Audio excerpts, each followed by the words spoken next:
আসসালামু আলাইকুম। আশা করি ভালো আছেন।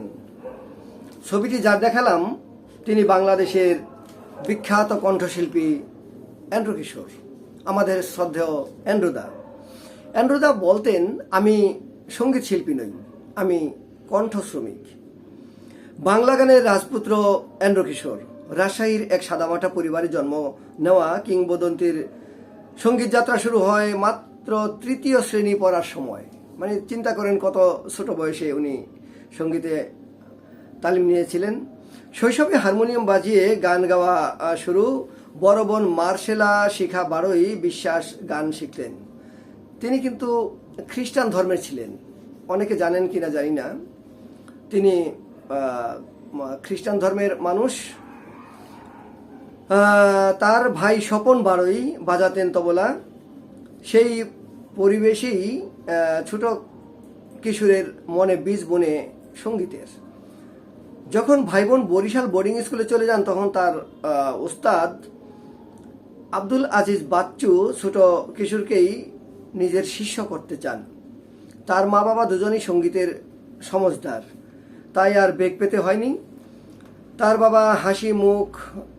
বাবা হাসি মুখে প্রতিদিন সাইকেলে করে ছেলেকে সুরবানী সঙ্গীত বিদ্যালয়ে উস্তাদজির কাছে গান শেখাতে নিয়ে যেতেন। 1964 সালে এভাবেই সঙ্গীতের হাতে খড়ি হয় এন্ড্রু কিশোরের। ছোট্ট কিশোরের মন দিয়ে শুধু একটি জিনিসই করে গেছেন তিনি, লেখাপড়া আর সঙ্গীত চর্চা। অনার্সের শেষ বর্ষে মৌখিক পরীক্ষা নিতে ঢাকা থেকে এক অধ্যাপক গেলেন। কিশোরকে তার সঙ্গে পরিচয় করে দিলেন গর্বিত ভঙ্গিমায় রাজশাহী সিটি কলেজের অধ্যক্ষ। বলেন, ও হচ্ছে আমাদের ছাত্র, বাংলা সিনেমায় গান গায়। শুনে অধ্যাপক বললেন, বাহ, তাহলে তো মাস্টার্সটা ঢাকা বিশ্ববিদ্যালয়ে করুক, তাহলে ওর গানের জন্য সুবিধা হবে। শিক্ষক প্রস্তাব দিলেন, ভালো সুযোগ বলা যায়। তবে কাজে লাগানো গেল না তার মায়ের জন্য। তার মা সবসময় বলতেন, মাস্টার্স শেষ করার আগে তোকে আমি ছাড়ছি না। ফলে মাস্টার্সের জন্য রাজশাহী বিশ্ববিদ্যালয়ে ব্যবস্থাপনা বিভাগে ভর্তি হতে হয় তাকে। একবার এক সাক্ষাৎকারে বলেছিলেন, তিনি শুধু একাডেমিক নয়, মনুষ্যত্বের শিক্ষাও মা শিখিয়েছেন। শিল্পী হতে হলে এই শিক্ষা খুব দরকার। তাই তিনি হয়তো তিনি বলতেন, আমি শিল্পী নই, আমি কণ্ঠশ্রমিক। বিনয় আর সততার এমনই নজির খুব কমই দেখা যায়। কেরিয়ারের বিষয় নিয়ে এক সাক্ষাৎকারে এন্ড্রু কিশোর বলেন, জীবনে প্রথম গান গেয়ে আমি 800 টাকা পারিশ্রমিক পেয়েছিলাম। 2013 সালে বাংলাদেশের আইডল নামে একটি প্রতিযোগিতায় বিচারকের দায়িত্ব পালন করেন তিনি। সেই প্রতিযোগিতারই একটি পর্বে তিনি বলেন, 30 বছরের বেশি সময় ধরে গান গাইলেও এখনো নিজেকে কণ্ঠশিল্পী ভাবেন না। তিনি নিজেকে মনে করেন কণ্ঠশ্রমিক। তিনি বলেন, শিল্পী অনেক বড় ব্যাপার, আমি কষ্ট করে গান গাই, চেষ্টা করি, আমি হচ্ছি শ্রমিক, কণ্ঠশ্রমিক। শিল্পীর পর্যায়ে যেতে অনেক সাধনা করতে হবে। একজন প্রতিষ্ঠিত শিল্পী কতটা বিনয়ী হলে এমন কথা বলতে পারেন। গানের ভুবনে তিনি হয়ে উঠেছিলেন প্লেব্যাক সম্রাট। অজস্র জনপ্রিয় গান উপহার দিয়ে মুগ্ধ করেছেন কয়েক প্রজন্ম। তার কণ্ঠের জাদুতে প্রাণ পেত রোমান্টিক গান থেকে দেশপ্রেম এবং সব ধরনের গানই। একজন সত্যিকারের কমন সিঙ্গার হয়ে উঠেছিলেন, যার গলা সবার সাথে প্রায় মানিয়ে যেত। তিনি প্রায় 15,000 বাংলা গান গেয়েছেন। এটা কিন্তু অনেক বড় ব্যাপার, 15,000 গান। কল্পনা করা যায়? আমরা কয়টার নাম জানি? 10টা, 20টা, 30টা, 40টা গানের নাম জানি, কিন্তু 15,000 গান তিনি গেয়েছেন। ব্যক্তি জীবনে ছিলেন মাটির মানুষ, পরিবারের প্রতি দায়বদ্ধ, উস্তাদের প্রতি কৃতজ্ঞ। গড়ে তুলেছিলেন উস্তাদ আব্দুল আজিজ বাচ্চু স্মৃতি সংসদ। জন্মভূমি কুটালি পাড়ায় গিয়েও তৈরি করেছিলেন উপাসনালয়, প্রার্থনা কুঞ্জ। 2019 সালে ব্লাড ক্যান্সারে আক্রান্ত হন তিনি।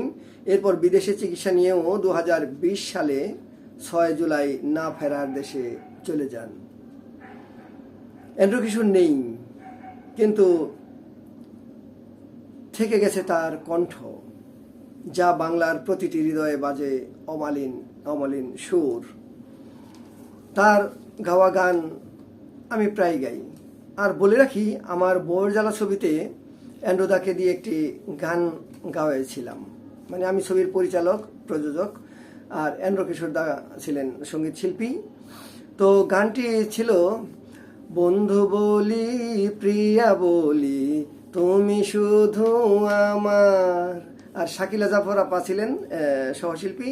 তিনি বললেন, ধীরে ধীরে হয়ে গেলাম আমি শুধুই তোমার, তুমি আমি দুজন মিলে গড়ছি এক বাসা, এরই নাম তো স্বপ্ন আশা, এরই নাম ভালোবাসা। এই গানটি আমার নিজের ছবি, বোরজালা ছবির গান। এন্দ্রদাকে গাওয়াতে পেরে আমি নিজেকে ধন্য মনে করছি। কিন্তু দুঃখের বিষয়, এন্দ্রদার সাথে আমার একটি ছবি নেই। মানে তখন মোবাইলে, মানে ক্যামেরা মোবাইল আমরা ব্যবহার করি না, 2007 সালের ঘটনা। আর স্টিল ক্যামেরাম্যান ছিলেন, কয়েকটা ছবি তুলেছিলেন, কিন্তু ছবিগুলো আর আমার হাতে আসেনি, আমিও সংগ্রহ করার চেষ্টা করিনি। কিন্তু আজ মনে হচ্ছে যে ছবিগুলো থাকলে ভালোই হতো, দু একটি পোস্ট দিতে পারতাম, নিজেকে ধন্য মনে করতাম, গর্বিত মনে হতো আমাকে। যাক, এন্দ্রদা বেঁচে থাকবে আমাদের মাঝে। বাংলা গানের, বাংলাদেশের গান যতদিন বেঁচে থাকবে, এন্দ্রদাও ততদিন বেঁচে থাকবেন দর্শকের হৃদয়ে। তার প্রতি শ্রদ্ধা রেখে তার আত্মার শান্তি কামনা করে বিদায় নিচ্ছি। আসসালামু আলাইকুম।